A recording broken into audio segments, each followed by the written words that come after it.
ఉద్యోగులకు పెన్షన్స్‌కి స్వాగతం, సుస్వాగతం. ఇదొచ్చేసి మనకు cabinet sub committee constituted for resolving various issues pertaining to employees raised by the joint action committee proposed A meeting request send brief notes on the issues pertain to concern departments. ఏదైతే joint action committee JAC ఉందో, Telangana JAC మరి ఇటీవల ఉప ముఖ్యమంత్రి గారిని కలవడం జరిగింది.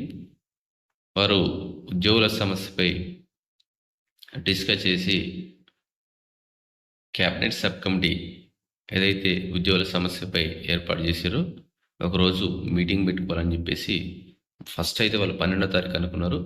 అయితే అది అనివార్య కారణాల వల్ల అది 16వ తారీఖు అంటే ఈరోజు 16వ తారీఖు పోస్ట్పోన్ అయింది. సో మనకి ఈరోజు క్యాబినెట్ సబ్ కమిటీ అనేది భేటీ కానుంది. సో దానికి సంబంధించినటువంటి సమాచారం అయితే ఇక్కడ ఇవ్వడం జరిగింది. ఇది వచ్చేసి నాకు రఘునందన్ రావు గారు జీఈడీలో పనిచేసినటువంటి అధికారులకు సమాచారం ఇవ్వడం జరిగింది. అన్ని డిపార్ట్మెంట్స్ సంబంధించి ఏవైతే సమస్యలు ఉన్నాయో ఆ సమస్యలను కన్సల్ట్ చేసి 16వ తారీఖు డిప్యూటీ సీఎంకి సబ్మిట్ చేసి ఆ రోజు ఉద్యోగ జేఏసీతో ఏర్పాటు చేయనున్నటువంటి మీటింగ్లో భాగంగా డిస్కస్ చేయాల్సిందిగా ఇక్కడ కోరడం జరిగింది.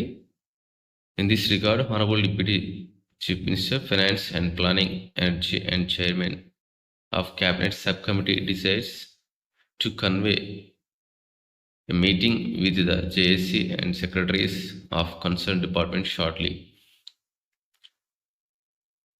ఇందులో జాయింట్ యాక్షన్ కమిటీలో ముఖ్యంగా Telangana employees, గెస్టెడ్ officers, teachers, workers, pensioners, so వీళ్ళందరూ ఉన్నారు. ఎవరైతే వీరు ఉన్నారో వీరిని 16వ తారీఖు జరిగేటువంటి క్యాబినెట్ సబ్ కమిటీ మీటింగ్కి ఆహ్వానించారు. దానికి సంబంధించిన సమాచారం ఈ విధంగా ఉంది.